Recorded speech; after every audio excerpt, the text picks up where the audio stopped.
సంసిద్ధత కలిగి ఉన్నాడు. హియర్ ఐ యామ్ అన్నాడు, నేను ఉన్నాను ప్రభు అన్నాడు.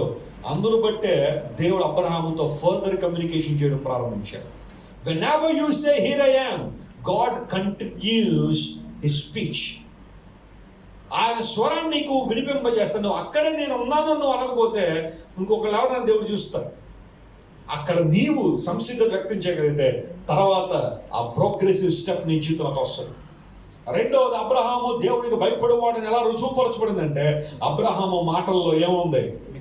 He spoke by faith.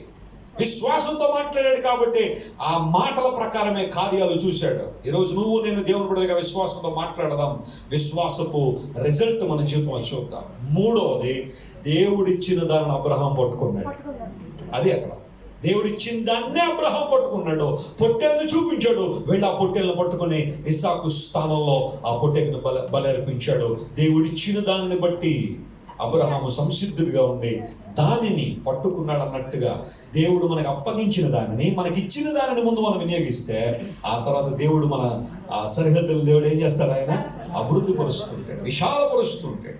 వాటి అనుభవంలో మనందరం ఉందాం. Let's stick to the will of God and continue for God's glory. రక్షించబడిన మనందరి మీద దేవుడు ఒక బాధ్యత పెట్టాడు. అదేంటో తెలుసా? మీరు సర్వలోకానికి వెళ్ళి సర్వ సృష్టికి ప్రకటించండి. వాళ్ళ మీద వీళ్ళ మీద గుసగుసలు మాట్లాడి అన్నాడు దేవుడు. God never called us to spread gossips. He has called us to